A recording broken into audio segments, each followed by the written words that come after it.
ਤੁਸੀਂ ਸੁਣਦੇ ਪਏ ਹੋ ਲੋਕ ਕਹਾਣੀ ਮੀਰ ਮਲ ਦਾ ਖਰਲ ਤੇ ਮਾਰ ਬਹਾਬ ਕਾਠੀਆ।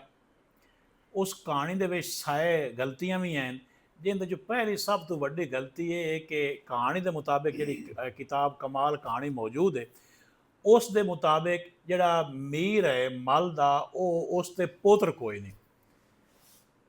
ਇਹ ਕਹਾਣੀ ਜਦੋਂ ਮੈਂ ਪੜ੍ਹੀ, ਜਿਹੜੇ ਮੀਰ ਦੀ ਔਲਾਦ ਆ ਬੁੱਚੋਂ ਆਣੇ ਖਰੜ, ਉਹਨਾਂ ਰਾਬਤਾ ਮੇਰੇ ਨਾਲ ਕੀਤਾ ਕਿ ਇਹ ਜਨਾਬ ਕਹਾਣੀ ਗਲਤ ਹੈ। ਮੈਂ ਆਖਿਆ ਚਲੋ ਠੀਕ ਕਰ ਲੈਂਦੇ ਹਾਂ। ਉਹ ਜਿਹੜੇ ਇਹ ਬਜ਼ੁਰਗ ਮੇਰੇ ਕੋਲ ਬੈਠੇ ਨਾ, ਹਾਜੀ ਸਿਕੰਦਰ ਇਹਨਾਂ ਦੇ ਨਾਂ ਹੈ, ਤੇ ਮੀਰ ਦੀ ਔਲਾਦ ਦੇ ਵਿੱਚੋਂ ਹੀ ਹੈ। ਬੁੱਚੋਂ ਆਣਾ ਪਿੰਡ ਇਹਨਾਂ ਦਾ। ਇਹ ਆਪਣੀ ਪੀੜ੍ਹੀ ਮੀਰ ਤਾਂ ਵੀ ਰਾਹ ਮੀਰ ਤਾਂ ਵੀ ਸੁਣੇ ਸਨ, ਤੇ ਅਗਾਂ ਵੀ ਜਿਤਨੀ ਆਉਂਦੀ ਉਹਨਾਂ ਨੂੰ ਸੁਣਾਈ ਸਨ। ਇਹ ਉਹਨਾਂ ਦੀ ਔਲਾਦ ਹੈ ਜਿਹਦੇ ਬਾਰੇ ਕਿਤਾਬ ਵਿੱਚ ਲਿਖਿਆ ਹੋਇਆ ਹੈ ਕਿ ਇਹ ਇਹਨਾਂ ਤੇ ਪੋਤਰ ਕੋਈ ਨਾ। ਪਹਿਲੇ ਤਾਂ ਇਹ ਦੱਸੋ ਭਾਈ ਸਾਹਿਬ, ਇਹਨਾਂ ਤੇ ਕਿਤਨੇ ਪੋਤਰ ਹਨ? 4। ਮੀਰ ਤੇ ਚਾਹ ਉਹਦਾ ਨਾਂ ਦੱਸਿਆ ਹੈ ਜੀ। निजावत खां जी, शादत खां जी, बख्तावर खां जी, अबूल।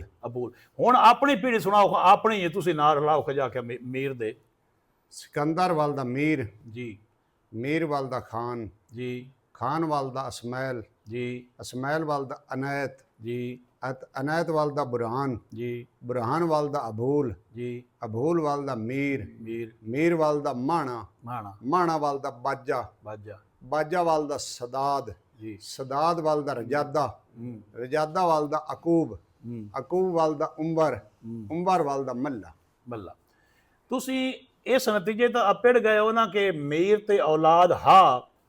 और जड़ा मैं तुहानूं दसदा कि 1857 का एक बड़ा वड्डा किरदार सैयद अबूल का, जिहदा जिक्र भी कार बुलंदी दे विच ढोलियां च भी मौजूद है, वो मीर दी औलाद दे विचों ही आ। अबूल जड़ा मीर दा पोत्र है, यानी कि मल दा पोतरा हाँ जी सैयद शायद सैयद अबूल दा मल दा पोतरा मीर दी ही औलाद दे विचों आ। दो बंदे ਜਿਹੜੀਆਂ ਹੋਰ ਗਲਤੀਆਂ ਨਾ ਜੀ, ਹੋਰ ਹੀ ਬੜੀ ਗਲਤੀਆਂ। दौलत बीबी ਜਿਹੜਾ ਲਿਖਿਆ ਹੋਇਆ ਉਸ ਦੇ ਬਾਰੇ ਬੜੇ ਭੁਲੇਖੇ। ਸਾਲਿਓਂ ਜਿਹੜੀ ਔਲਾਦ ਲਿਖੀ ਉਸ ਦੇ ਬਾਰੇ ਬੜੇ ਭੁਲੇਖੇ। ਉਹ ਭੁਲੇਖੇ ਕੱਢਸਾਂ ਹੌਲੀ ਹੌਲੀ ਐਸਤਾ ਐਸਤਾ ਤੁਹਾਨੂੰ ਮੈਂ ਦੱਸਦਾ ਉਸ ਨਾਲ ਨਾਲ ਕਹਾਣੀ ਮੁੱਕਣ ਤੋਂ ਬਾਅਦ ਸਾਰੇ ਭੁਲੇਖੇ ਇਹ ਹੁਣੇ ਦੂਰ ਕਰਨਾ ਜ਼ਰੂਰੀ ਆ, ਤਾਂ ਕਿ ਜਿਹੜੇ ਖਰੜ ਕੌੜੇ ਬੈਠੇ ਨਾ ਕਿ ਮੀਰ ਨੂੰ, ਜਿਹੜੇ ਮੀਰ ਦੇ ਔਲਾਦ ਨੂੰ ਆਂਦੇ ਨੇ ਕਿ ਅਸੀਂ ਤਾਂ ਸਾਡਾ ਤਾਂ ਵਜੂਦ ਹੀ ਕੋਈ ਨਹੀਂ। ਮੀਰ ਤੇ ਔਲਾਦ ਮੌਜੂਦ ਹੈ, ਲੇਕਿਨ ਕਹਾਣੀ ਦੇ ਮੁਤਾਬਿਕ ਉਹ ਭੁੱਲ ਚੁੱਕ ਹੋ ਜਾਂਦੀ ਹੈ। ਇਹਦੇ 'ਚ ਕੋਈ ਵੱਡਾ ਮਸਲਾ ਨਹੀਂ, ਲੇਕਿਨ ਦੱਸਣਾ ਜ਼ਰੂਰੀ ਹੈ ਕਿ ਮੀਰ ਤੇ ਔਲਾਦ ਹੈ। बहुत शुक्रिया। इन लोगों को शेयर जरूर कर दो, जो लोग अगे सुने बैठे उन्होंने तक सच अपड़े। तो इंशाल्लाह सच असी नितार के लाए उसाएंगे, जिवें आंदे ने फुल्ले फुल्ले तो माइया माइया कर साएं, थोड़ा जिहा टाइम लग सी हो जासी जी। तो मैं थल्ले शजरे की एक फोटो भी देंदा पिया जी, ये भी खरड़ सारे साम के रख लो, बोर्ड ना कोई इंज कर जाए। बहुत शुक्रिया जी।